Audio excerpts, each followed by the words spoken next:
Okay, ហើយយើងស្វាគមន៍ការត្រឡប់មកវិញសាជាថ្មី If I got a two small chicks and a bright pink lips, baby, would you want it to kiss me? អញ្ចឹងថ្ងៃនេះយើងមានវីដេអូមួយចង់ចែកម្លែកជូនទៅកាន់អ្នកគ្នាជាប្រភេទបទកថាជូនទៅកាន់សិស្សសានុសិស្សដែលទៅតែប្រឡងចប់ថ្នាក់ទី12និងទៅតែប្រឡងជាប់ថ្នាក់ជាតិចូលនៅក្នុងវិស័យសុខាភិបាល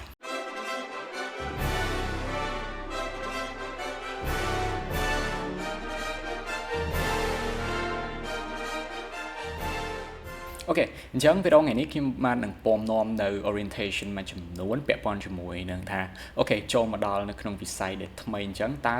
គួរតែមានរឿងអីខ្លះដែលធៀមខ្លួនសម្រាប់សិស្សានុសិស្សដែលទៅតែចប់ថ្នាក់ទី12មុននឹងឈានចូលទៅកាន់វីដេអូពិស្ដាខ្ញុំបាទសូមបើកវងកញ្ចក់នឹងបញ្ជាក់ជូនបន្តិច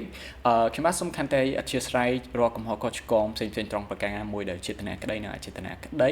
វីដេអូនេះគ្រាន់តែធ្វើឡើងក្នុងបំណងពំនាំនៅព័ត៌មានជូនទៅកាន់សិស្សប្អូនសិស្សានុសិស្សដែលទៅតែប្រឡងចប់ហើយគាត់ពិបាកនៅក្នុងការស្វែងរកព័ត៌មានគាត់ពិបាកនៅក្នុងការរកថាតើគេគួរតែធៀមខ្លួនមិនក៏បានល្អសម្រាប់សាកលវិទ្យាល័យតើគាត់គួរតែត្រូវធៀមអីខ្លះសម្រាប់អញ្ចឹងបានជាខ្ញុំគិតថាខ្ញុំគួរបង្កើតវីដេអូនេះឡើងអញ្ចឹងបើសិនមកអ្នកគ្នាគិតថាអ្នកគ្នាអាចស្វែងរកវាបានហើយឬក៏អ្នកគ្នាជាអ្នកដែលអាចថាមានអ្នកពំនាំផ្លូវអ្នកប្រាប់ផ្លូវហើយអ្នកគ្នាអាច skip វីដេអូនេះបាន this is okay for you guys អញ្ចឹងវីដេអូនេះ objective ធំនិងខ្លាំងបំផុតជូនទៅកាន់អ្នកដែលគាត់ពិបាករកព័ត៌មានហើយគាត់គិតថាវាថ្មីសម្រាប់ពួកគាត់អត់មានណាគេសម្រាប់សួរគាត់អត់មានសិស្សបងណែនាំគាត់ពិបាកនៅក្នុងការធ្វើ social communication អញ្ចឹងខ្ញុំបាទក៏ពំនាំវីដេអូនេះមកអញ្ចឹងសូមខន្តីអធិស្ឋានផងបើសិនបើកើតមានត្រង់កំហុសខុសឆ្គងលើសលប់ត្រង់ប្រការណាមួយអញ្ចឹងណាអូខេត្រឡប់មកកាន់វីដេអូយើងវិញឥឡូវខ្ញុំបាទនឹងចែកជូនជាបទកថាមួយជា slide ដើម្បីបន្តចូលទៅកាន់វីដេអូរបស់យើងទាំងអស់គ្នាអូខេតោះឥឡូវយើងចូលមកកាន់ slide របស់យើងទាំងអស់គ្នាដែលថ្ងៃនេះយើងនឹងមកនិយាយអំពីបទកថាស្ដីអំពីការធៀមខ្លួនសម្រាប់ឆ្នាំសិក្សាមូលដ្ឋាននៅក្នុងវិស័យវិទ្យាសាស្ត្រឬក៏វិស័យសុខាភិបាលចំពោះសិស្សប្អូនដែលទៅតែប្រឡងជាប់ថ្នាក់ជាតិមុនហ្នឹងអូខេអញ្ចឹងយើងនឹងមកមើលទាំងអស់គ្នាតើពេលដែលបងប្អូនជាប់ហើយចំពោះបងប្អូនទៅជាប់ថ្នាក់ទី12ពេលដែលជាប់ហើយតើមានរឿងអីខ្លះដែលយើងគួរធៀមខ្លួនឲ្យបានល្អហើយបើសិនបើធៀមខ្លួនបានល្អវានឹងទទួលបានលទ្ធផលអីសម្រាប់ពួកយើងអូខេអូខេ let's go នេះគឺជា slide ខ្ញុំរៀបចំខ្ញុំចាយពេល2ថ្ងៃដើម្បីរៀបចំ slide ម្ដងអញ្ចឹងសង្ឃឹមថាវានឹងរលូនហើយសង្ឃឹមថាយើងនឹងទៅជាមួយគ្នាហើយ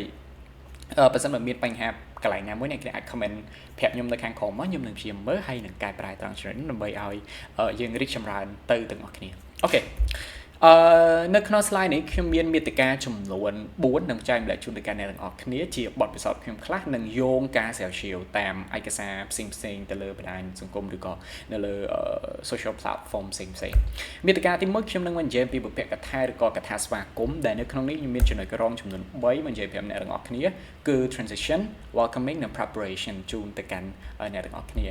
នៅ slide ទី2ខ្ញុំនឹងមកជម្រាបអ្នកគ្នាផ្សេងអំពីមុខវិជ្ជាដែលត្រូវសិក្សានៅក្នុងឆ្នាំសិក្សាមូលដ្ឋានសម្រាប់ផ្ដោតសំខាន់ទៅលើ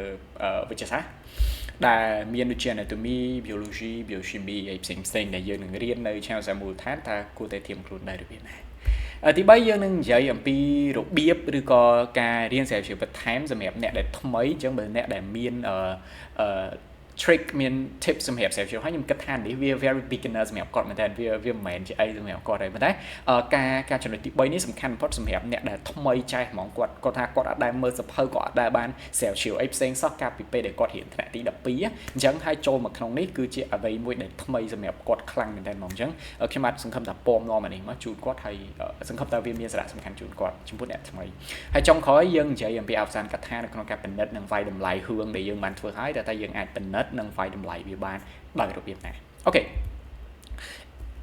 ចូលទៅកាន់ចំណុចទី1សូមស្វាគមន៍នៅនឹងឲ្យមកកាន់បុព្វកថាឬក៏កថាស្វាគមន៍ឬក៏កថាដើមនៅក្នុងនេះខ្ញុំនឹងធ្វើការនិយាយទៅលើ3ចំណុចទី1និយាយអំពី welcoming ទី2និយាយពី transition ហើយទី3និយាយពី preparations បងអង់ត្រេគឺនិយាយពី welcoming អញ្ចឹងជាដំបូងសូមអបអរសាទរនិងស្វាគមន៍អ្នកគ្នាមកកាន់វិស័យសុខាភិបាលទាំងអស់គ្នាអ្នកដែលទៅតែជាប់ថ្មីនេះទាំងផ្នែកវិជ្ជាបណ្ឌិតបរិបត្តិសុខសាស្ត្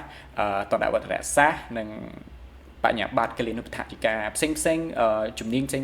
ព្យាបាលចរណាឯក៏ដោយផ្សេងនៅក្នុងវិស័យសុខាភិបាលសូមស្វាគមន៍អ្នកគ្នាមកកាន់វិស័យសុខាភិបាលហើយតទៅនេះក៏ជាមគ្គទេសមួយក៏ជាឯកសារមួយជាមាគ៌ាមួយសម្រាប់ជាចំណែកជួយទូចមួយខ្ញុំគិតថាវាទូចមែនទែនចំណែកដែលខ្ញុំអាចជួយបានដែរខ្ញុំសង្ឃឹមថាវីដេអូនេះនឹងឲ្យប្រយោជន៍ច្រើនដល់អ្នកដែលគាត់ខ្វះខាតនៅក្នុងការស្វែងរកព័ត៌មានចឹងខ្ញុំសង្ឃឹមថាជួយគាត់បានច្រើនប៉ុន្តែបើគិតពីចំណែកដែលអាចជួយបាននៅក្នុងនេះគឺវាទូចមែនទែនចឹងតន់មកនេះអូខេយើងនឹងនិយាយអំពី transition ម្ដងបន្ទាប់ពីនិយាយពី welcoming ស្វាគមន៍ឲ្យអ្នកគ្នាវិញឥឡូវយើងនិយាយពី transition ម្ដងខ្ញុំអត់ចង់ឲ្យវីដេអូនេះវាវែងពេកនិយាយអំពី transition ម្ដងនៅក្នុងវិទ្យាល័យនិងសាកលវិទ្យាល័យវាហាក់បីជាបើពិសោធន៍ខ្ញុំផ្ទាល់វាប្លែកសម្រាប់ខ្ញុំមែនតើអារម្មណ៍ខ្ញុំប្រាប់ថាខ្ញុំ shock មែនតើពេលដែលខ្ញុំមកចូលរៀនសាកលវិទ្យាល័យហើយនេះហើយបើខ្ញុំគិតចេញនៅ content ហ្នឹងឡើងខ្ញុំគិតថាប្រសិនបើមានអ្វីដែលដាស់ពួកគាត់ឲ្យដឹងថាវាពិតជាប្លែកពីវិទ្យាល័យខ្លាំងខ្ញុំគិតថាពួកយើងនឹងត្រៀមខ្លួនបានល្អហើយពួកយើងនឹងទទួលបានលទ្ធផលល្អដូចគ្នាហេតុអីបានខ្ញុំហ៊ាននិយាយអញ្ចឹងគឺយោងទៅលើការស្រាវជ្រាវមិនមែននឹកឃើញហើយនិយាយរឿងនឹងឡើងមកឯងអញ្ចឹងខ្ញុំនិយាយពីបុព្វហេតុតិចចុះកាលពេលដែលខ្ញុំបញ្ចប់ថ្នាក់ទី12ភ្លាមបន្ទាប់ពីខ្ញុំប្រឡងជាប់ពេទ្យភ្លាមខ្ញុំដឹងថាខ្ញុំប្រឡងជាប់ភ្លាមពេលនេះខ្ញុំបានស្វែងស្រាវជ្រាវសួរសិស្សបងខ្ញុំបានស្វែងស្រាវជ្រាវសួរអ្នកដែលធ្លាប់ស្គាល់ដែលគាត់នៅក្នុងជំនាញវិទ្យាសាស្ត្រអញ្ចឹងគាត់ទទួលបានព័ត៌មានមួយចំនួនប៉ុន្តែនៅតែអត់ច្បាស់ព្រោះព័ត៌មានយើងស្ដាប់គាត់វាមិនបានគ្រប់ទាំងមូលទេក៏អរគុណគាត់ដែរប៉ុន្តែយ៉ាងណាក៏ដោយគាត់ហ្នឹងគឺជាមូលដ្ឋានដ៏សំខាន់បានពួកគាត់ហ្នឹងជាមូលដ្ឋានសំខាន់ដែលអាចឲ្យខ្ញុំទាញចេញនៅរឿងហ្នឹងទី2ខ្ញុំបានទៅស្រាវជ្រាវបន្ថែមទៅលើ Google ទៅលើអីផ្សេងមើលថាអូខេតើគេរៀនអីនៅក្នុងឆ្នាំដំបូងអញ្ចឹងតើមុខវិជ្ជាអីដែលប្លែកខ្លាំងហើយក៏សង្កេតឃើញមុខវិជ្ជាមួយចំនួនអញ្ចឹងថ្មីត្បិតតែការត្រៀមខ្លួននេះវាហាក់បីដូចជាមើលទៅអាចត្រៀមបានប៉ុន្តែនៅតែត្រៀមអត់បានល្អខ្ញុំនៅតែត្រៀមអត់បានល្អខ្ញុំនៅតែចូលពេលដែលចូលរៀនខ្ញុំនៅតែ shock ពីព្រោះអីដែលខ្ញុំត្រៀមវាជាអីដែលវាទូទៅវាមិនមែននៅក្នុងសាកលវិទ្យាល័យហ្នឹងមួយវាជារឿងដែលទូទៅសម្រាប់ពួកយើងអញ្ចឹងហើយវាអត់ចូលទៅដល់ key concept និង core concept របស់វាហ្មងអីអញ្ចឹងហើយទោះបីជាបានត្រៀមខ្លួនមែនក៏មិនល្អឥតខ្ចោះដែរសម្រាប់ខ្ញុំអញ្ចឹងទៅក៏ខ្ញុំនឹកឃើញថាអូខេបើខ្ញុំអាចបន្ថែមកន្លែងនេះបន្តិចកន្លែងនេះបន្តិចទៅគាត់នឹងត្រៀមខ្លួនបានល្អប៉ុន្តែសំណួរតែបានចាប់សួរថាហេតុអីបានគួរត្រៀមខ្លួនហេតុអីបានគ្រាន់តែបដូរពីវិទ្យាល័យមកសាកលសិស្សគួរតែត្រៀមខ្លួន why can't I just go to study why just I can't do that ហេតុអីបានគ្រាន់តែទៅរៀនទៅមិនកើតអូខេខ្ញុំនឹងលើកយកនៅពាក់ព័ន្ធជាមួយនឹង research មួយចំនួនដែលខ្ញុំបានស្រាវជ្រាវរយៈពេល2ថ្ងៃមកនេះគេដឹងថាការស្រាវជ្រាវខ្ញុំបានលើកយកការស្រាវជ្រាវអំពីមានការស្រាវជ្រាវមួយនៅក្នុងប្រទេសហូឡង់ធ្វើទៅលើមនុស្ស243នាក់អ្នកអាចចូលទៅអានបន្ថែមបានគេសង្កេតឃើញថាសិស្សដែលអត់បានធៀមខ្លួនបានល្អចំពោះការចូលមកកាន់សាកលវិទ្យាល័យមានភាគរយខ្ពស់ដែល academic challenge របស់គាត់សម្រាប់ឆ្នាំដំបូងហ្នឹងគាត់ធ្វើអត់បានល្អហើយមានភាគរយខ្ពស់ណាភាគរយមិនខ្ពស់មែនទេតែភាគរយច្រើនបើធៀបទៅនឹងនេះមិនខ្ពស់ទេប៉ុន្តែវាជាចំនួនមួយដែលច្រើនហើយអត់គួរកើតឡើងអញ្ចឹងគឺ drop off គាត់បោះបង់តាមឆ្នាំទី1ដោយសារតែគាត់ធៀមខ្លួនអត់បានល្អអញ្ចឹងហើយយោងអាស្រ័យទៅលើកត្តាហ្នឹងបានជាយើងគិតថាការធៀមខ្លួនអត់បានល្អសម្រាប់ transition មួយហ្នឹងគឺវាសំខាន់មែនទែនហើយយោងទៅតាមការស្រាវជ្រាវគេបានរកឃើញថាពេលដែលសិស្ស struggling ពេលដែលសិស្ស struggling មិនដោយសារតែបញ្ហាមួយទេគេរកឃើញថាវាមិនមែនដោយសារបញ្ហាមួយជាក់លាក់ទេប៉ុន្តែវាអាស្រ័យទៅនឹងកត្តាទាំងផ្ទាល់ទាំងប្រយោលហើយគេឃើញថាកត្តាធំបំផុតនោះគឺកត្តាដែលធៀមខ្លួនអត់បានល្អពេលខ្លះសិស្សគាត់បកកាយហើយខ្ញុំយល់ថាគាត់បកកាយគាត់ឆ្លាតគាត់មានសមត្ថភាពខ្ពស់ហើយប៉ុន្តែពេលដែលគាត់ភ្លេចអត់បានធៀមខ្លួនបានល្អសម្រាប់ការចូលនោះវាធ្វើឲ្យយើងហាក់បីជាផ្លាស់ប្ដូរ180ដឺក្រេមិនដល់360គីឡូមកដល់កន្លែងដើម180ដឺក្រេ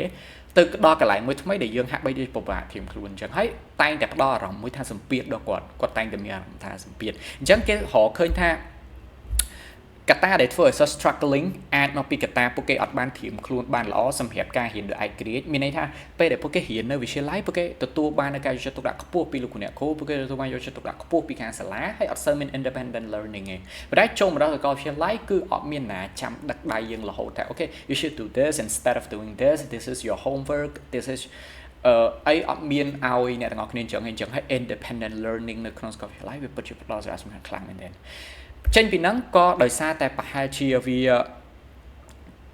ដំណើរការនៃការរៀនវាលឿនពេកចំណុចនេះខ្ញុំពិតជាទទួលស្គាល់មែនតើហើយខ្ញុំគិតថាវាជារឿងមួយដែលធំទៅសម្រាប់ខ្ញុំខ្លួនឯងផ្ទាល់ដែរ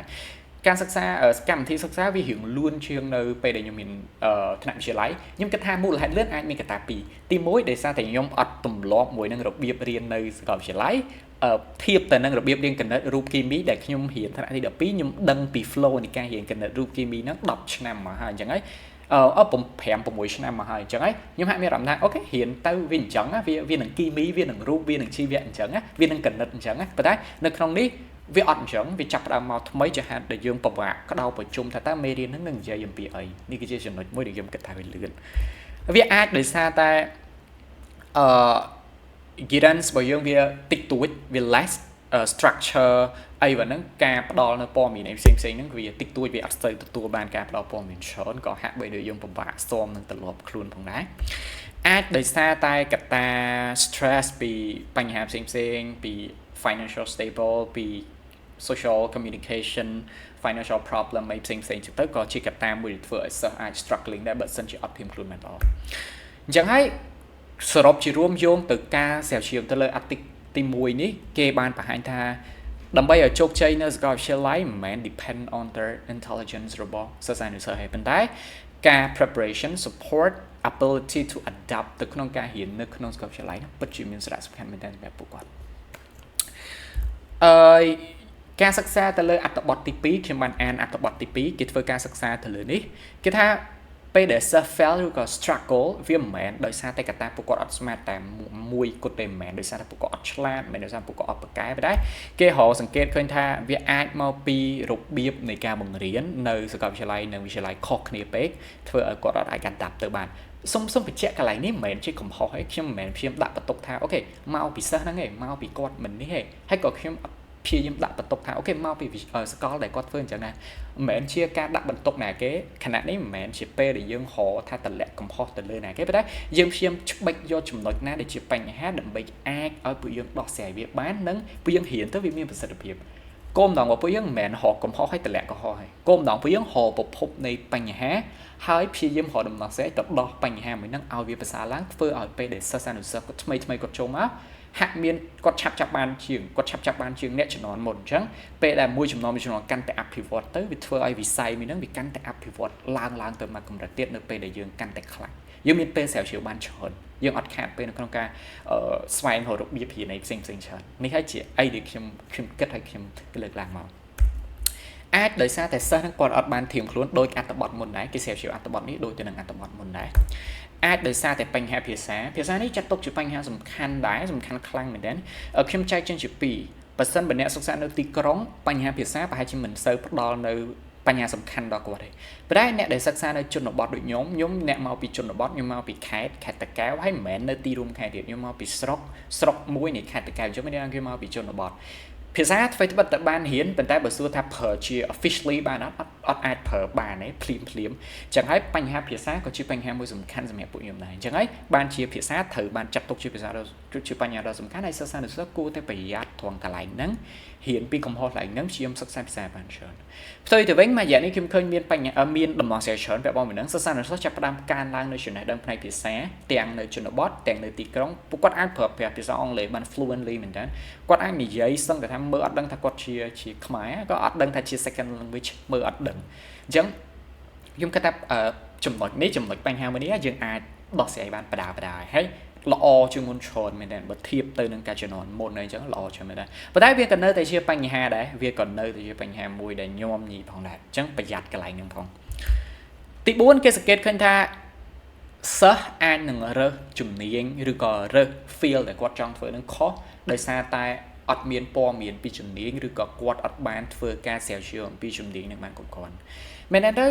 ពេលខ្លះពួកគាត់ពេលដែលរៀនវិទ្យាល័យគាត់ផ្ដោតទៅលើតែការប្រឡងបាក់ដូពេកគាត់អត់បានស្រាវជ្រាវថាបន្ទាប់ពីចប់វិទ្យាល័យគាត់ចង់ធ្វើអីបន្ទាប់ពីចប់វិទ្យាល័យគាត់គួរតែជ្រើសរើសផ្លូវមួយណាចុះទៅវាធ្វើឲ្យគាត់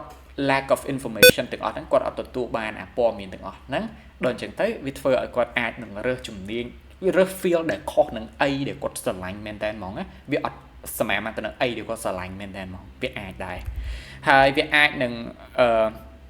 បញ្ហាផ្សេងទៀតពាក់ព័ន្ធមួយពេលដែលនៅសាកលវិទ្យាល័យនឹងអីផ្សេងទៀតចឹងទៅដែលជារួមមកគេសង្កេតឃើញថា កត្តាដែលសំខាន់បំផុតគឺសិស្សត្រូវតែមានការត្រៀមខ្លួនឲ្យបានល្អ well preparation អាចត្រូវមាន support ហើយនឹងត្រូវតែមានសមត្ថភាពក្នុងការបន្ស៊ាំខ្លួនទៅក្នុងបរិយាកាសថ្មីនៃសាកលវិទ្យាល័យនេះជាអីដែលយើងបានរកឃើញអញ្ចឹងហើយពីខ្ញុំទៅមួយម៉ាត់ជូនទៅកាន់អ្នកគ្នានៅក្នុងកំឡុងពេលត្រៀមចូលរៀនសាកលវិទ្យាល័យហ្នឹង be prepare well be prepare well ទាំងបញ្ហាមេរៀនតិចទៀតខ្ញុំនឹងបង្ហាញថាយើងនឹងរៀនអីខ្លះពីបញ្ហាភាសាខ្ញុំចង់ឲ្យអ្នកគ្នា be prepare well ខ្ញុំចង់ឲ្យអ្នកគ្នាមានសមត្ថភាពនៅក្នុងការរៀនអត់តាក់ដូចខ្ញុំអត់ចង់ឲ្យអ្នកគ្នាតាក់ដូចខ្ញុំទេហើយខ្ញុំពិតជាចង់ឲ្យអ្នកជំនាន់ក្រោយខ្លាំងជាងឧទាហរណ៍អ្នកជំនាន់ក្រោយខ្ញុំមួយជំនាន់នេះគាត់ខ្លាំងជាងខ្ញុំពិតជាចង់អញ្ចឹងព្រោះនៅពេលដែលសមត្ថភាពកាន់តែកើតទៅចេះក្រាបវានឹងកាន់តែកើនទៅចេះនៅពេលដែលយើងកាន់តែកើនឡើងអញ្ចឹងខ្ញុំពិតជាចង់ឃើញវារីកចម្រើនទៅអញ្ចឹងមែនដូចជាលោក Benjamin Franklin អ្នកប្រហែលជាស្គាល់គាត់ឯងកាន់ក្រាស់$100ឃើញគាត់ឥឡូវហ្នឹងលោក Benjamin Franklin គាត់លើកឡើងថានៅពេលដែលយើងអត់បានត្រៀមខ្លួន failing to prepare you are preparing to fail បើអត់បានត្រៀមខ្លួនទេបើអត់បាន prepare to fail បើ fail to prepare ហើយនោះអ្នកនឹង prepare to fail ហើយមានន័យបើអត់បានត្រៀមខ្លួនទេយើងនឹងបរាជ័យហើយយើងនឹងធ្វើរឿងនឹងអត់បានជោគជ័យល្អទេនេះគឺជាពាក្យរបស់គាត់ដែលខ្ញុំឆ្លាញ់ពាក្យហ្នឹងមែនទេអូខេចូលមកកាន់ការត្រៀមខ្លួនយើងចេះនិយាយថាច្អល់ថាបញ្ហានៅអូនឯងត្រូវត្រៀមខ្លួនអូនឯងត្រូវធ្វើអញ្ចឹងអ្នកត្រូវត្រៀមអញ្ចឹងប៉ុន្តែលើកមកវិញថា how គាត់អាចត្រៀមខ្លួនបានដោយរបៀបណាខ្ញុំនឹងចែកជូនអ្នកគ្នាជាកលឹះទូចមួយនឹងចំណេះដឹងទូចមួយពីរបៀបនៅក្នុងការត្រៀមខ្លួនជូនទៅកាន់អ្នកទាំងអស់គ្នាខ្ញុំអានសភៅមួយចំណងជើងថាជាសភៅរបស់អ្នកនិពន្ធកូរ៉េខ្ញុំអត់ចាំទេតែខ្ញុំអានយូរដែរពាក្យមួយនៅក្នុងសភៅនេះបាននិយាយថាក្នុងអំឡុងពេលរងចាំចូលត្រៀមខ្លួនឲ្យបានរួចជាស្រេចគេជាជាក់តែអ្នកអាចធ្វើបានជាពាក្យមួយដែលខ្ញុំប្រើតាំងពីខ្ញុំបាក់ដុំខ្ញុំតែខ្ញុំរំលឹកខ្លួនឯងថាអំឡុងពេលរងចាំខ្ញុំដឹងតែខ្ញុំភ័យអំឡុងពេលរងចាំចូលត្រៀមខ្លួនឲ្យបានរួចជាស្រេចហើយខ្ញុំពិតជាជឿជាក់ថាខ្ញុំពិតជាអាចធ្វើវាបានពេលនេះខ្ញុំឆ្លាញ់ខ្ញុំនឹងមកប្រាប់អ្នកគ្នាពីរបៀបត្រៀមខ្លួនហើយយើងទៅមើលស្ថិតិខ្ញុំបានអានទៅព័ត៌មានរបស់ collectdata.com យើងបានប្រមូលព័ត៌មានពីហ្នឹងបានក្រាបរង្វង់នេះមួយដែលនៅក្នុងហ្នឹងបានបង្ហាញថាសិស្សនៅពេលដែលគាត់ចូលទៅនឹងសាកលវិទ្យាល័យភ្លាមមានបញ្ហាដែលគាត់តែងតែជួបប្រទះ5ធំទី1គឺ academic អត់ត្រឡប់ជាមួយនឹងរបៀបនៃការរៀននៅសាកលវិទ្យាល័យឬក៏ការរៀននៅសាកលវិទ្យាល័យមេរៀនហ្នឹងគឺពិបាកសម្រាប់គាត់ 46% life balance របស់គាត់អត់អាចទប់អា life balance ហ្នឹងដោយសារពេលខ្លះគាត់អាចបំលាស់ទីលំនៅគាត់អាចផ្លាស់ប្ដូរពីបរិបទនេះមជ្ឈដ្ឋាននេះទៅមជ្ឈដ្ឋាននោះគាត់អាចប្ដូរកន្លែងរស់នៅគាត់ប្ដូរទំនៀមទម្លាប់រស់នៅគាត់ប្ដូរអាហារដែលគាត់ញ៉ាំគាត់ប្ដូររបៀបដែលគាត់ធ្វើដំណើរធ្វើឲ្យ life balance ប្រែប្រួល 20% កត្តាបញ្ហាសង្គម social issue 9% ទេ financial 20% ខ្ពស់ដែរ financial ពេលខ្លះប្ដូរពីការសិក្សាពីវិទ្យាល័យមកសាកលវិទ្យាល័យអត់ស្រួលទេការចំណាយខ្ពស់ត្រូវបង់ថ្លៃសាលាត្រូវចេញទៅនៅម្នាក់ឯងឬក៏ត្រូវចំណាយទៅលើការហូបចុកប្រចាំថ្ងៃសុវត្ថិភាពចាយទៅលើសាំងម៉ូតូកាត់ទូរស័ព្ទថ្នាំសង្កូវពេលដែលមានបញ្ហាផ្សេង financial គឺជាកត្តាមួយសំខាន់ប៉ុន្តែថ្ងៃនេះខ្ញុំចង់ផ្ដោតទៅលើតែបញ្ហា academic ទេថាតើបញ្ហា academic ហ្នឹងជះឥទ្ធិពលអីខ្លះ 46% ហ្នឹងបញ្ហាផ្សេងៗអ្នកគ្នាអាចចូលអានទៅក្នុង www.collectdata.com ស្នែងគេឃើញនៅក្នុង slide ហ្នឹងបានអ្នកគ្នាអាចចូលអានទៅក្នុងហ្នឹងបានបញ្ហាទេនៅក្នុង 46% ហ្នឹងនៅពេលដែលគេធ្វើការឆិត 46% ហ្នឹងទៀតគេសង្កេតឃើញថាមកពីកម្រិតភាពពិបាកឬក៏ levels of class region ហ្នឹងរហូតដល់ 15% វាពិបាកខ្លាំងសម្រាប់ពួកគាត់រហូតដល់ 15% កត្តា amount of studying និង writing តែ 9% academic workload របស់គាត់ 11% មានន័យថាការងារចាប់ផ្ដើមច្រើនមិនមែនមានតែរៀនដើម្បីប្រឡងទេមាន quiz មាន midterm មាន assignment សម្រាប់ពួកគាត់ធ្វើវាច្រើនជាងអីដែលគាត់ធ្លាប់ធ្វើបញ្ហា studying for exam តែ 3% ទេសិស្សគាត់មិនមែនផ្ដោតតែរៀនដើម្បីប្រឡងមកមុខទេចឹងតែ 3% ហើយ large class size រហូតដល់ 8% ថ្នាក់រៀនធំពេកអត់សមាមាត្រទៅនឹងចំនួនសិស្សនិងថេរវេលាបង្រៀនម្នាក់ថ្នាក់ហ្នឹងវាធំពេកចឹងទៅការងារជាក្រុមអត់បានធ្វើបានល្អសិស្សក៏អត់អាចចូលរួមជាមួយសកម្មភាពជាមួយគ្រូបានល្អដោយសារថ្នាក់ធំពេកក៏ 8% ក្នុងបញ្ហាហ្នឹងដែរអញ្ចឹងយោងដោយសារបញ្ហាទាំងអស់ហ្នឹងយើងអាច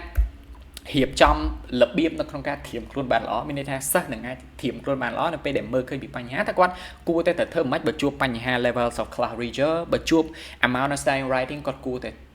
តែរកដំណោះស្រាយមិនអញ្ចឹងនេះគ្រាន់តែជាការលើកឡើងនៅប្រភពបញ្ហាហើយសង្ឃឹមថាយើងនឹងទាញចេញនៅដំណោះស្រាយជូនដល់អ្នកគ្នានៅចំណុចបន្ទាប់យើងទៅទាញចេញនៅដំណោះស្រាយអូខេ ចូលទៅកាន់ចំណុចទី2យើងនិយាយពីមុខវិជ្ជាត្រូវសិក្សានៅក្នុងឆ្នាំសាមូលដ្ឋានអធិស្ឋាននៅថ្ងៃមែនខ្ញុំអត់សុំធ្វើការអធិស្ឋានមែនតើអីដែលខ្ញុំលើកឡើងនេះយកទៅសាកលវិទ្យាល័យវិទ្យាសាស្ត្រ Scarborough University of Health and Science នៅពេលដែលខ្ញុំរៀន Math ចំនួនទី53ឆ្នាំ2025ហ្នឹងនេះជាតារាងដែលពួកខ្ញុំរៀនអញ្ចឹងសូមអធិស្ឋានមែនតើបើសិនបើអ្នកគ្នានៅសាលាផ្សេងអីខ្ញុំអត់ដឹងហើយខ្ញុំក៏អត់បានទៅស្រាវជ្រាវអញ្ចឹងខ្ញុំអធិស្ឋានកន្លែងហ្នឹងផងត្រឡប់មកវិញនៅសាកលវិទ្យាល័យវិទ្យាសាស្ត្រសុខាភិបាលគេចែកទៅជា2 semester ដែល semester ទី1អ្នកគ្នារៀន4មុខខ្ញុំដាក់ពណ៌រៀង light នេះ semester ទី2អ្នកគ្នារៀន5មុខខ្ញុំដាក់ពណ៌រៀង dark នេះហើយអាពណ៌ខ្មៅនេះបានរៀនទាំង semester 1ទាំង semester 2អញ្ចឹង semester 1សរុប5មុខ semester 2សរុប6មុខដែល semester 1អ្នកគ្នាត្រូវទៅរៀននៅមុខវិជ្ជាសំខាន់ដូចជាមុខវិជ្ជា anatomy biology biochemistry introduction to public health ដែល credit ធំជាងគេនៅក្នុងនេះទី1នេះគឺ anatomy កាយភាគវិទ្យា credit វាធំជាងគេរហូតដល់4 credit មួយ credit 15ម៉ោងចឹងរៀន anatomy 60ម៉ោងចូលមកដល់នេះទី2 semester ទី2 credit រៀងធ្លាក់អត់មាន4ទេប៉ុន្តែមានតែ2 3 តាមហ្នឹងអ្នកគ្នាអាចមើលពីមុខវិជ្ជាហើយមើលតាមហ្នឹងថាតើគេរៀនមិនហើយបារាំងគឺរហូតដល់6 credit 45ម៉ោងក្នុងមួយ semester 3 credit ក្នុងមួយ semester 2 credit 2 semester វាត្រូវជា6 credit វាត្រូវជា90ម៉ោងហ្នឹងចំពោះភាសាបារាំងអ្នកគេអាចឃើញពីចំនួនច្រើនដែលអ្នកគេត្រូវរៀនរយៈពេល1ឆ្នាំបើសរុបថេរវេលាអត់បាន1ឆ្នាំទេសរុបគិតថេរវេលាដោយសារតែយើងគិតចំនួនមកចឹងថេរវេលាបាន5អញ្ចឹងតម្រូវការបើសិនបើធៀមខ្លួនអត់បានល្អទេអ្នកគេអាចនឹងមានបញ្ហាហ៊ានអត់ទាន់កន្លែងហ្នឹងចោតជាបញ្ហាសំខាន់មែនតើចឹងហើយបានជាទាញចេញពីហ្នឹងចង់ប្រាប់អ្នកគ្នាថាគួរតែមានការធៀមខ្លួនឲ្យបានល្អ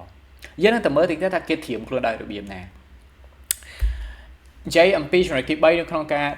ស្រាវជ្រាវបន្ថែមនៅក្នុងតើថាប្រកបគួរតែស្រាវជ្រាវបន្ថែមមិនខ្ញុំចាប់ទៅសំណួរ3ក្នុងចំណុចទី3នេះហើយដើម្បីឆ្លើយសំណួរនឹងឡើងវិញយើងនឹងឆ្លើយសំណួរនឹងឡើងវិញណាគេអាចរៀនដោយរបៀបណាអញ្ចឹងទី1ទឹកខ្ញុំគួរតែចាប់រៀនពីចំណុចណាបើសិនជាអ្នកកំពុងមើលវីដេអូនេះគាត់ជាសិស្សថ្មីគាត់ទៅតែចប់ទី12គាត់ទៅតែចូលក្នុងសាកលវិទ្យាល័យហើយតើគាត់គួរតែរៀនដោយរបៀបណាទី2តើគាត់គួរតែរកប្រភពឯកសារមកពីណា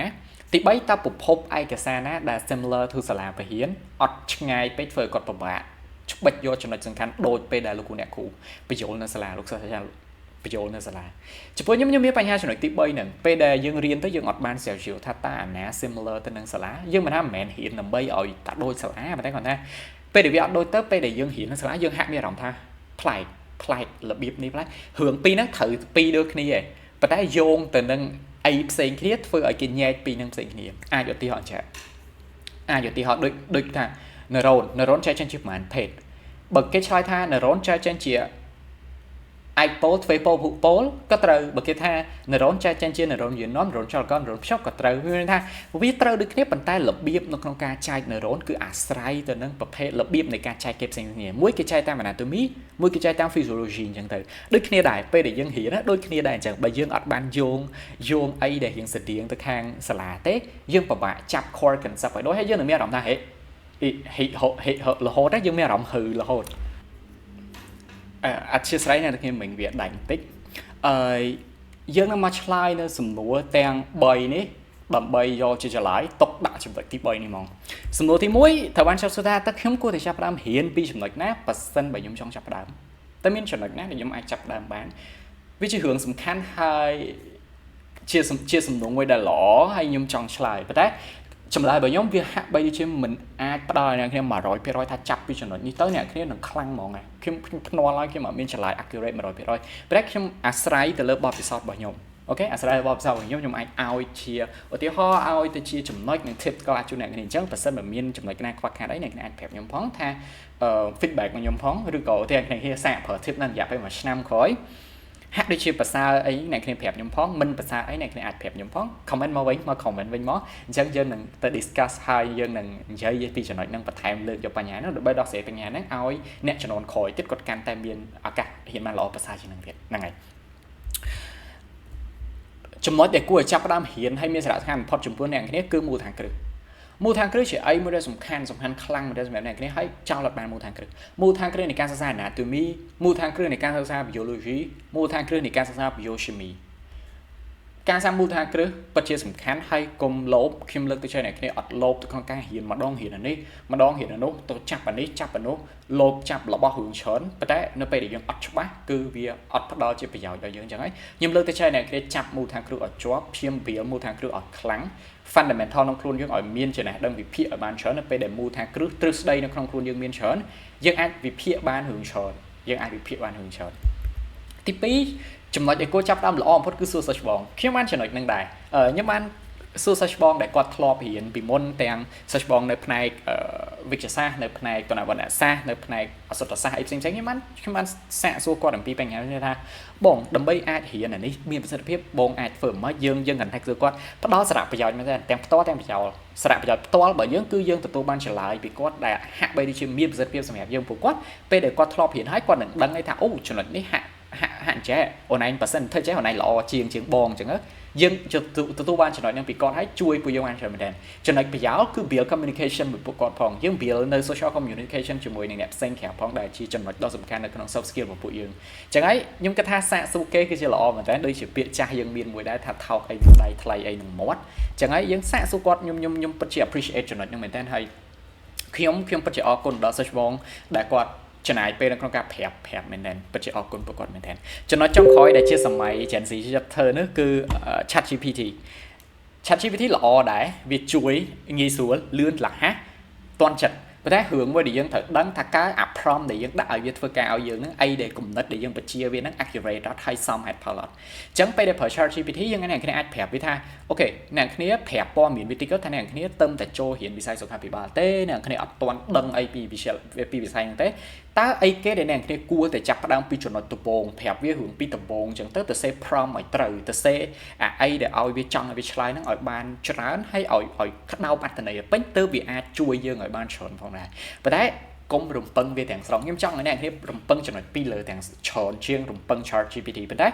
ប្រើវាបានដោយសារសម័យបច្ចេកវិទ្យាការសិក្សាគឺរួមបញ្ចូលទាំងការសិក្សាពី artificial intelligence រួមបញ្ចូលទាំង AI អញ្ចឹងហើយប្រើវាក៏បានដែរល្អម្យ៉ាងដែរនេះជាចំណុចដែលខ្ញុំគួរប្រាប់អ្នកគ្នាបានខ្ញុំទាញចេញពីបទពិសោធន៍ដែលអាចប្រាប់អ្នកគ្នាបានថាអាចចំណុចដែលគួរចាប់ផ្ដើមគឺមូលដ្ឋានគ្រឹះដំបូងគេមូលដ្ឋានគ្រឹះហើយបើអត់ដឹងថាចាប់ផ្ដើមពីចំណុចណាទៅគេសួរសិស្សបងសួរគាត់ទៅឬក៏ ChatGPT ទៅគាត់នឹងប្រាប់ហើយយើងទៅមើលទីថាតើអាមូលដ្ឋានគ្រឹះដែលខ្ញុំនិយាយថានិយាយតើវត្តអាហ្នឹងមូលដ្ឋានគ្រឹះប៉ុន្តែអាចនិយាយហៅបានទេថាតើគេចាប់ពីមូលដ្ឋានគ្រឹះពីណាទៅហើយមេរៀនមូលដ្ឋានគ្រឹះហ្នឹងមេរៀនវាមិនមាន limit DV integral អីដូចទី12អត់អូខេខ្ញុំនឹងប្រាប់អ្នកទាំងអស់គ្នាខ្ញុំដកចេញពីសភៅ Essential Human Anatomy និង Physiology របស់លោកស្រីមេរៀបដែលជា standard សភៅកាណាដាយើងមាន content ចាឧទាហរណ៍សភៅនេះជាសភៅមួយដែល recommend មែនតើ highly recommend មែនតើសូមអរគុណដល់លោកគ្រូសិលាផងដែរលោកគ្រូប៊ុនសិលាដែលបាន recommend សភៅនេះឲ្យគឺគាត់ជាលោកគ្រូ anatomy នៅឆ្នាំសាមូលដ្ឋានរបស់ខ្ញុំហើយអរគុណគាត់មែនតើដែលបាន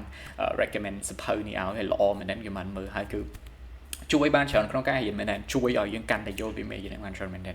ចឹងហើយសភៅ Essential Human Anatomy and Physiology របស់គាត់នេះគាត់ទៅសេចេញមកជាប្រភេទ system តិចទៀតខ្ញុំនឹងចែកសភៅមួយចំនួនអ្នកគ្នាដែលគិតថាសភៅល្អជូនដល់អ្នកគ្នាខ្ញុំនឹងដាក់នៅក្រោយតិចទៀតសភៅនេះចេញមកវាមានចំណុចរបស់វា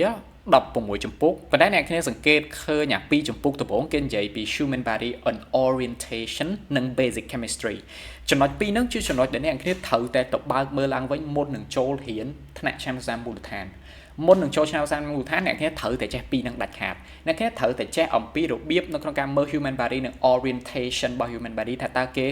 ខ្លួនហ្នឹងគេមានរបស់អីហៅពេលដែលពុះប្លង់ពុះទាំង3ប្លង់គេហៅមិន position anatomy ជា position មិនទៅមើលអំពីចំណុចចាប់ផ្ដើមមូលដ្ឋានទូទាំងអស់ហ្នឹងនៅក្នុងសភៅហ្នឹងទីទៀតខ្ញុំទៅដាក់សភៅហ្នឹងឲ្យហីនេះជាចំណងជើងនៅខាងក្រោមទៅមើលពីចំណុចទូចទៅមើលអំពីមូលដ្ឋាន build មូលដ្ឋានគ្រឹះឲ្យមាំពេលដែលអ្នកគ្នាមាំអា3ហ្នឹងហើយនេះ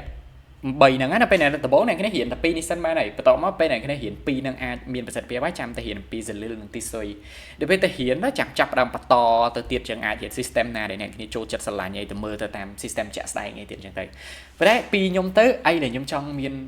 មតិកន្លែងនេះគឺមូលដ្ឋានគ្រឹះកុំចោលខ្ញុំអត់ចង់ឲ្យអ្នកគ្នាលោបចូលភ្លាមទៅមើលអំពី skelet លោបចូលភ្លាមទៅមើល cardiovascular ដើម្បីទៅរៀន cardio ទៅយើងមានអារម្មណ៍ថាខ្លួនឯងលយខ្លួនឯងខូលដែលអាចទៅប្រាប់មិត្តភក្តិថាអូ I'm learning cardiovascular already I'm cool ដល់ណាអញ្ចឹងវា វាហើយវាថាយើងអត់បានរៀនពីមូលដ្ឋាននេះតែយើងចាប់ពុបទៅដល់កន្លែងមួយដែលវាឈើហ្មងអញ្ចឹងខ្ញុំ recommend highly recommend អ្នកគ្នាទៅមើលអំពីមូលដ្ឋានគ្រឹះមុននឹងចូលទៅកាន់ការសិក្សាពី system មួយរៀនមូលដ្ឋានគ្រឹះហើយ chemistry basic chemistry កន្លែងនេះក៏ជាមេរៀនមួយដែលអត់គួរម្លងដែរសំខាន់អ្វីត្បិតតែវារៀងសំខាន់ចូលទៅនឹង physiology មិន anatomy វាចូលរៀងសំខាន់ចូល physio ប៉ុន្តែបើអ្នកគ្នាអាចមើលវាបានក៏ល្អដែរពីព្រោះវាជាមូលដ្ឋានគ្រឹះដែលទាញចេញពីថ្នាក់ទី12មកហើយតាមពិតថ្នាក់ទី12អ្នកគ្នាបានរៀនពួកនឹងសឹងទាំងអស់ហើយគ្រាន់តែមានចំណុចខ្លះបន្ថែមដើម្បីចូលទៅក្នុងវិស័យសុខាភិបាលអញ្ចឹងទៅនេះគឺជា content ទី2សភៅមួយដែលខ្ញុំស្រឡាញ់ដែរសភៅ Understanding Anatomy Physiology ខ្ញុំនឹងដាក់ឲ្យអ្នកគ្នាមើលតិចទៀតថាគ្រាប់សភៅនឹងមិនអាចទៅរកបាននៅណាសភៅនេះគេបានចែកទៅជា5ផ្នែកហើយផ្នែកទី1ជា foundation របស់ body នេះគឺជាផ្នែកដែលខ្ញុំពិតជាលើកទឹកចិត្តឲ្យអ្នកគ្នាទៅមើលផ្នែកហ្នឹងមែន foundation of the body នេះគឺបើអាចទៅមើលបានទៅមើលផ្នែកហ្នឹងគឺជួយបានច្រើនមែនតើផ្នែកទី1ហ្នឹងអញ្ចឹងនៅកំឡុងពេលដែលអ្នកគ្នាចាំនៅក្នុងការចូលរៀនសកលឆ្នាំទី1នេះអំឡុងពេលរងចាំហ្នឹងអ្នកគ្នាអាចចំណាយពេលទៅរៀនចំណុចទី1ហ្នឹងអាចចំណាយទៅមើលសភៅអាចមើល YouTube អាចស្រាវជ្រាវក្នុង Google សាកសួរសិស្សច្បងឬក៏មានសិស្សច្បងដែលគាត់បងប្អូនអីចឹងដែលគាត់នៅក្នុងវិស័យហ្នឹងអាចសួរគាត់ដើម្បីបន្ថែមយើងជៀសតែពីទុកពេលតនេចោលអញ្ចឹងណាអ្នកគ្នាអាចប្រើប្រាស់ពេលដែលអ្នកគ្នាមានឲ្យមានប្រសិទ្ធភាពខ្ពស់បំផុតតាមតែអាចធ្វើទៅបានពីខ្ញុំទៅនេះគឺជាសភៅមួយដែលខ្ញុំស្រឡាញ់ពី physio ដែលទៅសេក្នុងសភៅហ្នឹងគឺសភៅ Human Physiology an Integrated Approach ថ្មីត្បិតថាសភៅនេះហាក់បីដូចជាមិនសម្រាប់ beginner ទេប៉ុន្តែចំណុច unit 1របស់វាសម្រាប់ beginner ត្រូវមែនតើខ្ញុំស្រឡាញ់ unit 1វាមែនតើចឹងហើយអ្នកគ្នាអាចទៅសាកមើលសភៅ Human Physiology an Integrated Approach ដែលនេះជាសភៅចំនួនទី8ចំណុចទី1unit 1នេះដែល chapter មាន6ហ្នឹងអ្នកគ្នាអាចទៅមើលទៅត្រឹម2 chapter ដំបូង3 chapter ដំបូងសិនបានហើយអាចមើលបាន2 chapter ដំបូងពិតជាល្អមែនតើជាមូលដ្ឋានរឹងមាំដល់ពេលអ្នកគ្នាចូលរៀនទៅអ្នកគ្នានឹងហាក់បីជាមានយល់ពីអីដែលនឹងគេនឹងនិយាយនៅក្នុងសាលាបានច្រើនខ្ញុំពិតជាស្ដាយមែនថាបើសិនជាខ្ញុំអាចទៅមើលអស់នឹងបានមុនខ្ញុំដឹងឬនឹងបានមុនអាចទៅមើលខ្លួនឯងបានច្រើនហ្នឹងណាតែពិតដឹងដែរប៉ុន្តែដឹងហើយរៀងដូចខ្លួនឯងលែអត់ច្បាស់លាស់ជាមួយនឹងអីដែលយើងនឹងត្រូវធៀមដែរតែធៀមរបៀបអត់បានល្អឥតខ្ចោះ 100% អញ្ចឹងទៅធ្វើឲ្យការរៀនយើងក៏អត់សូវមានប្រសិទ្ធភាពដែរវាអញ្ចឹងហើយខ្ញុំចង់ឲ្យអ្នកគ្នាធៀមឲ្យបានល្អជាងហ្នឹងហើយនេះគឺជារបៀបរៀនផ្សេងៗដែលអ្នកគ្នាអាចរកបានក្នុងសភៅពេលខ្លះបើសិនអ្នកគ្នាឆ្ងល់ថាពេលដែលមើលសភៅពេទ្យមួយអញ្ចឹងថាតើគួរតែមើលសភៅមិនបើសិនបើសភៅដែលជាសភៅស្តង់ដារគេនឹងចងមកដូចក្នុង slide អ្នកគ្នាឃើញអញ្ចឹងគឺមានរបៀបរៀនមែននៅក្នុងសភៅហ្នឹងគេប្រាប់ទៅថាអូខេគួររៀនមិនរៀនចែកគេនឹងមានប្រាប់ពីរបៀបថាអាកន្លែងដែលគេដាក់នេះជាអីអញ្ចឹងគេមានប្រាប់ឲ្យដូចឧទាហរណ៍សភៅនេះអញ្ចឹងគេដាក់កន្លែងនេះជាអីអញ្ចឹងគេដាក់ថាអានេះជាអីអញ្ចឹងគឺគេមានថាអានេះគឺសម្រាប់វាអីអញ្ចឹងទៅអីយ៉ាល្អមែនតើសម្រាប់អ្នកគ្នាប្រភពឯកសារដែលសំខាន់សម្រាប់អ្នកទាំងអស់គ្នាមានតែសាកសួរសិស្សច្បងទេព្រោះខ្ញុំបានឯកសារច្រើនពីសិស្សច្បងដែរអរគុណពួកគាត់ម្ដងទៀតប្រភពឯកសារច្រើនដែរបានពីគាត់ក៏សួរ ChatGPT តិចតួចដែរសួរថា ChatGPT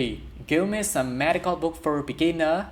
standard international standard and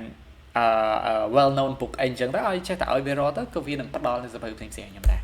ប៉ុន្តែខ្ញុំមានសភៅមួយចំនួនខ្ញុំមាន account YouTube channel មួយចំនួនសម្រាប់ recommend ជូនទៅកាន់អ្នកទាំងអស់គ្នាសម្រាប់ធៀមបើសិនអ្នកគ្នាចង់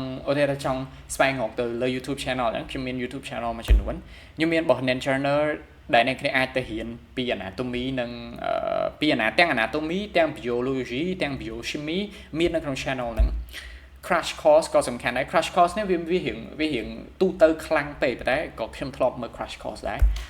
ផ្សេងទៀតដូចជា Dr. Mike និង Ken Hop ល្អមែនទេKen Hop សម្រាប់មើល anatomy ល្អមែនទេព្រោះវាមានរូបជា animation យើងស្រួលមើល Dr. Mike សម្រាប់ខ្ញុំធ្លាប់មើលគាត់រៀន biochemistry និង biology ខ្ញុំធ្លាប់មើលគាត់និង anatomy និង physio ក៏មានរបស់គាត់ដែរ Dr. Mike ដូចជាឯកសាររបស់ osmosis និង medicosis នេះគឺល្អមែនទេសម្រាប់អ្នកគ្នារៀនហើយយើងមើល animation នៅក្នុងវីដេអូដោយសារឯកសាររបស់ពួកគាត់មាន animation នៅក្នុងវីដេអូអញ្ចឹងពេលដែលរៀនទៅបូក animation ដែលមានទាំងរបស់ osmosis ទាំង medicosis ហ្នឹងគឺយើងហាក់បីដូចជាយល់ពីមេរៀនបានច្រើនពិតជាលើកទឹកចិត្តហើយចុងក្រោយនេះគឺជាអត់ទាន់ចុងទេ បើ Tem Talk នេះដែលខ្ញុំទៅស្គាល់ដែរបើឯកសារ Tem Talk Max នេះល្អដែរដោយសារតែពួក animation គាត់លយ animation គាត់រៀងស្រួលមើលហើយគាត់និយាយ anatomy អីក៏ល្អដែរវារៀងជ្រៅវាថាមិនមែនតា basic ទេថែម basic ហើយមាននិយាយពីរឿង anatomy ច្រើនដែរហើយបើ anatomy FMPM នេះគឺជាភាសាបារាំងអ្នកគ្នាជាស្រ័យផងដោយសារតែ channel នេះជាភាសាបារាំងប៉ុន្តែរបៀបរបស់គាត់បរៀនគឺស្តៀងនឹងសាកលវិទ្យាល័យបរៀនគឺស្តៀងអញ្ចឹងហើយសារៈសំខាន់មែនតើខ្ញុំធ្លាប់បានរៀនរបស់ anatomy FMPM ហ្នឹងគឺល្អខ្ញុំលើកទឹកចិត្តហើយមាន2ចុងក្រោយគឺជាភាសាបារាំងរបស់ urologie fonctionnelle anatomy ជា anatomy ភាគច្រើនហើយក្រុមនេះក៏ anatomy ដែរគឺជូនអ្នកគ្នាថាចង់ឲ្យយល់ពី anatomy កាន់តែច្បាស់កាន់តែខ្លាំងចឹងអ្នកគ្នាអាចទៅមើលប៉ុន្តែ3 channel ក្រោយនេះ2នេះបូកជាមួយនឹងមួយនេះគឺជាភាសាបារាំងណាជាភាសាបារាំងប្រភពសភៅខ្ញុំនឹងចែកសភៅចំនួន4អ្នកគ្នាអាចឃើញនៅក្នុង slide ហ្នឹងមកសភៅទាំង4ហ្នឹងជាសភៅដែលខ្ញុំមើលធ្លាប់មើលនិងកំពុងតែមើលផងដែរសំខាន់មែនតើហើយសភៅនេះគឺជាសភៅដែល recommend ពីលោកគ្រូប៊ុនសេឡាខ្ញុំពិតជាអរគុណលោកគ្រូមែនតើសម្រាប់ការ recommend សភៅ Grey Anatomy នេះសំខាន់សម្រាប់មើល anatomy ឲ្យល្អិតឲ្យបានលម្អិតយើងអាចមើលសភៅ Grey Anatomy for Student បានតែពិតមានសភៅមួយទៀតកាន់តែលម្អិតជាងនឹងទៀតគេហៅសភៅ Basic Clinical Practice តែវាជ្រៅពេកខ្ញុំគិតថាអ្នកអាចមើលត្រឹម Grey Anatomy for Student នេះសិនទៅក៏ល្អម្យ៉ាងដែរគ្នាដែរគឺមេរៀនសមស្របទៅនឹងសាលាសភៅ Atlas នេះគឺជាសភៅដែលសម្រាប់មើលរូបភាពឧទាហរណ៍យើងអានពីចំណុចគេនិយាយវាយើងអាចមើលរូបភាពល្អិតនៅក្នុងសភៅ Human Atlas នេះមែនតើហើយសភៅនេះគឺជាសភៅមិញ Human Physiology Integrated Approach ជាសភៅមិញដែលនិយាយអំពី basic របស់ physiology សភៅនេះសំខាន់អញ្ចឹងខ្ញុំអាចចែកឲ្យអ្នកគ្នានៅសភៅ4ហ្នឹងជូនទៅកាន់អ្នកគ្នាហើយសង្ឃឹមថាជាចំណែកមួយជូនទៅកាន់អ្នកគ្នាហ្នឹងអ្នកគ្នាអាចទាញចេញពីហ្នឹងហើយផ្ដល់សារៈប្រយោជន៍បានណាអូខេខ្ញុំមានសភៅ4ហ្នឹងចំណែកនេះបើសិនអ្នកគ្នាចង់បានអាច contact មកខ្ញុំផ្ទាល់បានតាម Telegram ឬក៏តាមអីចឹងខ្ញុំនឹងផ្ញើ file ជូនអូខេបើចង់បានចំណុចទី4ធ្វើត្បិតតែអ្នកគ្នាបានធ្វើរឿងគ្រប់យ៉ាងក៏ដោយធ្វើរឿងអីហើយគ្រប់យ៉ាងក៏ដោយកុំភ្លេចពិនិត្យនិងវាយតម្លៃជាចំណុចមួយដែលសំខាន់ខ្ញុំប្រើវត្តនៃការសិក្សានេះរយៈពេល2ឆ្នាំហើយតាំងពីថ្នាក់ទី12រហូតមកសកលខ្ញុំប្រើទី1ត្រូវមានគោលដៅត្រូវមានផែនការអនុវត្តពិនិត្យវាយតម្លៃនិងរៀបចំឡើងវិញអញ្ចឹងហើយទោះបីជាសកម្មភាពអ្នកគ្នាធ្វើមិនក៏ដោយចូលព្យាយាមដាក់រយៈពេលដើម្បីពិនិត្យនិងវាយតម្លៃសកម្មភាពអ្នកគ្នាពីមួយអាទិត្យទៅមួយអាទិត្យផងដែរថាមានការរីកចម្រើនអត់អ្នកទាំងអស់គ្នាយល់ពីមេរៀនហ្នឹងបានល្អនៅច្បាស់នៅល្អិតនៅឬក៏យល់ថាយល់ផែលទេព្យាយាមយល់ឲ្យបានលម្អិតនិងពិនិត្យវាយតម្លៃវាឡើងវិញអញ្ចឹងពីខ្ញុំទៅកន្លែងនេះខ្ញុំចង់ប្រាប់អ្នកគ្នាថាបើទោះបីជាមិនក៏ដោយការសិក្សាគួរតែមានពេលវេលាមួយអង្គុយចុះឲ្យពិនិត្យនិងវាយតម្លៃអីដែលខ្លួនឯងបានរៀនអូខេពិនិត្យនិងវាយតម្លៃអីដែលខ្លួនឯងបានរៀនដោយសារតែខ្ញុំមិនមែនជាអ្នកឯកទេសខាងប្រាប់ពីរបៀបរៀនជាអ្នកឯកទេសហ្មងខ្ញុំអត់អាចប្រាប់ទៅ detail ទេប៉ុន្តែបើសិនខ្ញុំមានពេលខ្ញុំនឹងធ្វើវីដេអូមួយទៀតថាតើគេអាចពិនិត្យនិងវាយតម្លៃខ្លួនឯងជាបទពិសោធន៍ខ្ញុំប្រើពីបទពិសោធន៍ទៅមិនមែនជា accuracy 100% ខ្ញុំប្រើពីបទពិសោធន៍ទៅតើខ្ញុំពិនិត្យនិងវាយតម្លៃទៅលើខ្លួនឯងពេលដែលខ្ញុំរៀនអីមួយហើយបានដោយរបៀបណាខ្ញុំអាចនឹងចែកម្លែកនៅវីដេអូក្រោយដែលខ្ញុំជូនអ្នកគ្នាប៉ុណ្ណឹងនៅថ្ងៃនេះរៀងវែងតិចហើយអរគុណអ្នកគ្នាមែនតើសម្រាប់ការតាមដានវីដេអូនេះយើង30នាទីនេះបើសិនអ្នកគ្នាមើលមកដល់ចប់នេះខ្ញុំពិតជា appreciate មែនតើ appreciate ខ្លាំងមែនតើសម្រាប់ការមើលមកដល់ចប់នេះអញ្ចឹងថ្ងៃនេះយើងមានតែប៉ុណ្្នឹងទេសម្រាប់ចែកជូនអ្នកគ្នានឹងមាន reference ចំពោះការស្រាវជ្រាវរបស់ខ្ញុំម្នាក់គ្នាចង់ទៅអានបន្តការស្រាវជ្រាវខ្ញុំលើកឡើងខាងដើមមកថាការ research នឹងចំពោះ transition នឹងមិនអីមិនហ្នឹងខ្ញុំលើកយកការស្រាវជ្រាវពី3ហ្នឹងអ្នកគ្នាអាចទៅធ្វើការអានបន្ថែមពីហ្នឹងដើម្បីធៀបខ្លួនឲ្យបានកាន់តែល្អនៅក្នុងសាកលវិទ្យាល័យជាចុងក្រោយនេះអត់មានអីទេក្រៅពីខន្តីអធិស្ឋានបើសិនបើកើតមានកំហុសខុសឆ្គងតាមប្រការណាមួយដោយចេតនាក្តីឬអចេតនាក្តីហើយវីដេអូនេះនៅតែម្ដងហើយម្ដងទៀតធ្វើឡើងក្នុងតែគោលបំណងចង់ចែកម្លែកនិងចង់ឲ្យអ្នកទាំងអស់គ្នាទទួលបាននៅគេហៅថាបទពិសោធន៍ចង់ឲ្យអ្នកទាំងអស់គ្នាទទួលបាននៅ perspective ផ្សេងចំពោះអ្នកដែលហៅព័ត៌មានអត់បានពិបាកហៅព័ត៌មានអញ្ចឹងគ្រាន់តែចង់ចែកជូនជាព័ត៌មានទៅកាន់អ្នកគ្នាអញ្ចឹងបើសិនបើមានបញ្ហាកន្លែងណាមួយអីក៏សំខាន់តែផងណាហើយចាំជួយ comment ប្រាប់ខ្ញុំផងបើសិនបើមានចំណុចណាមួយដែលវាលឹះលួសខ្វះខាតយើងនឹងព្យាយាមកែទាំងអស់គ្នាដើម្បីឲ្យការរៀននិងការរៀនដោយខ្លួនឯងរបស់យើងតែការរៀនខ្លួនឯងទាំងការរៀននៅសាលាវាកាន់តែមានប្រសិទ្ធភាពអញ្ចឹងពីខ្ញុំទៅវីដេអូថ្ងៃនេះមានតែប៉ុណ្្នឹងទេអរគុណអ្នកគ្នាសម្រាប់ការទស្សនាហើយយើងនឹងវិលមកជួបគ្នានៅវីដេអូបន្តទៀតអរគុណ If I got a 2 small chicks and a bright pink lips, baby, would you want it to kiss me? Maybe then ask